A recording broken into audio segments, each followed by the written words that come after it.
experience on my part. Incidentally, I happen to be from Zimbabwe originally. Oh, okay. So living in South Africa, I'm actually already a migrant. And so I was saying, no, I don't think I'm going to migrate again because I already emigrated from my home country. But here's the thing. To take Zimbabwe as an example, where there's been, if you like, mass migration of particularly the middle class and young people, um, it's been, I don't know, decades now, and there's no end in sight. It doesn't look like they're going to be coming back. The most that the country benefits from are remittances from overseas, from those that are in the diaspora. So I'm worried that it's a bit of a slippery slope if that experience is something to go by. That doesn't look like, unless things change at home, the prospects of those people coming back are not very great. Hmm. It's grim. It's So grim, but we really need to change some things. But having said that, look, there are some positives. Um, just if people looking into Africa from outside, a lot of them can tell you about the many positive things that they would like to take advantage of on the continent. If only we could get certain things right. So the other day I was listening to somebody who was talking about the Silicon Savannah, talking about the tech industry in Kenya and how it's taking over the whole of East Africa. We also know that we've got our own sort of silicon corridor in the Western Cape, as it were, which is, by some estimates, bigger than that of Ghana, Nigeria, and Kenya put together. So we do have some good stories to tell and areas of potential, but we need to get certain things right. Issues relating to ease of doing business, for example, and all sorts of aspects related to economic freedom. In some countries, it's the politics, and in some countries, it's the rule of law. But the potential is there on the continent, much like it was in East Asia maybe 20 years ago. You know, countries like Singapore that came from relative obscurity to become world leaders, as it were, in some areas. yes. No, those are very interesting insights. Mm. If you're joining us, if you're just joining us, we are in conversation with Mr. Katukura. My apologies, sir. He's an independent analyst and he is with the University of Forte. All right. You okay? Am I audible? Yeah. Yes, you are. Yes, yes, Yes. yeah, yeah. Yeah. I What I can want. hear you perfectly from my end. Yes, sir.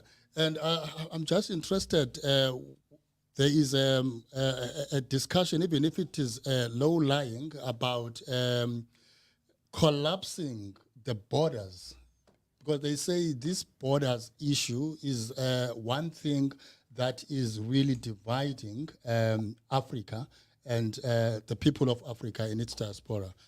What is your take on that? Is that something that is sort of a political movement, or it should be driven by humanity? Well, I think both, and as well as economic considerations as to what are the gains. I suspect that the physical borders are not so much the most important thing to start from. Okay. But if you like, the economic barriers. So, for example, they retained the borders in a sense when they had the EU, which is one of sort of successful examples of how you can have this kind of integration. So regional integration, especially in international economic law, has been something that's been spoken about for quite a long time. We already have an example of how this sort of thing can work in this sub-region. Um, there's a common monetary area here which involves South Africa, Swaziland, Lesotho, Namibia. You probably know that if you travel to Namibia, even though they use the Namibian dollar, you can just use your rands because it's reckoned on a one-to-one basis, as it were. And Yeah, yeah. therefore, when you travel to Namibia, you don't have to actually change your currency, as it were, because you've got a common monetary area. It's those kinds of things that could be explored, maybe at a larger scale, like SADC. as it were, to see whether you can have that, because it makes it easier to do business across the countries, as it were, even if the physical borders remain in place.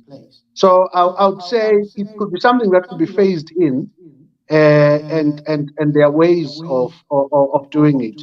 We already know that there's the issue of the free trade area for the continent, as it were.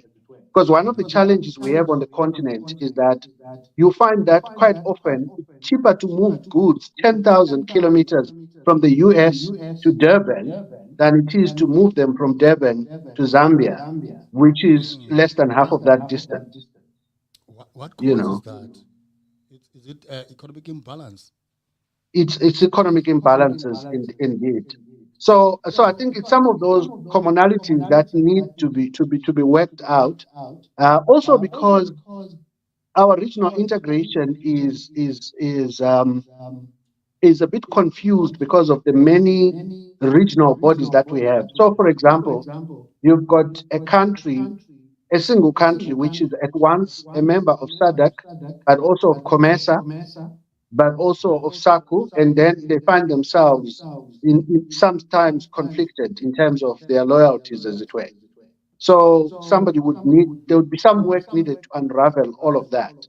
But I think the history of coloniality and colonial borders is so steeped in our consciences that it's very hard.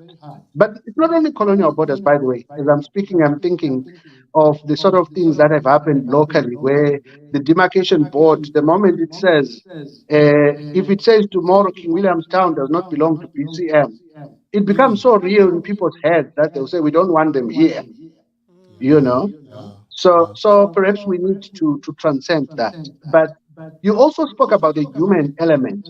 I often say one of the things that's ridiculous about the borders is that if you go, for example, to the northernmost part of South Africa and the southernmost part of Zimbabwe by bridge, and the area around Limpopo, Messina, you will find that the people who live on both sides of the Limpopo there are actually close relations. And literally, it's just that geographical barrier called the Limpopo River that has become something that says those are foreign to us. The same thing, if you go to the north of Zimbabwe, happens. You find the Tonga people on the Zimbabwean side and some on the Zambian side. Very interestingly, over time, you'd find that those people would simply get into a canoe and cross the Zambezi River if they hear that their aunt is sick on the other side of the river, regardless of the fact that it's an international boundary. So, in some ways, these boundaries have got a fictitious element to them. That's not very real, but it does have very real consequences. But I would say we would need to ease into it and just go about it carefully so that the actual gains are realized. Yeah. Sorry for being long winded.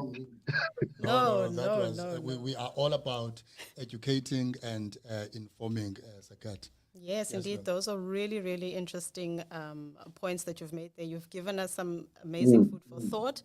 And I would love for us to revisit some of the things that you've touched on so that we can really start getting like into the depth and the heart of what it is, and how we can start to unlearn these little things that affect us on a human level that are actually things that are implemented outside of us.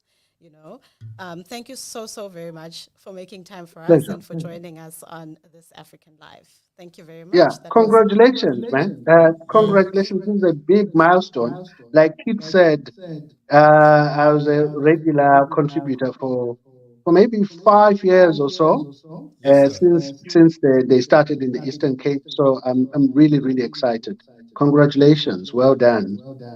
thank you, Thank you thank so much, you. Sekat. And as is I get to come to you as and when we have topical issues. Sifuna ukufumana your insight kuzo.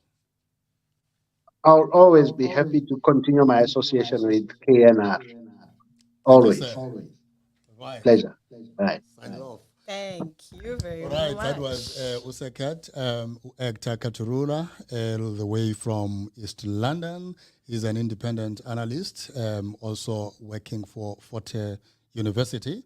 Now I'm leaving the lady alone to sing. I don't know about singing, but I would definitely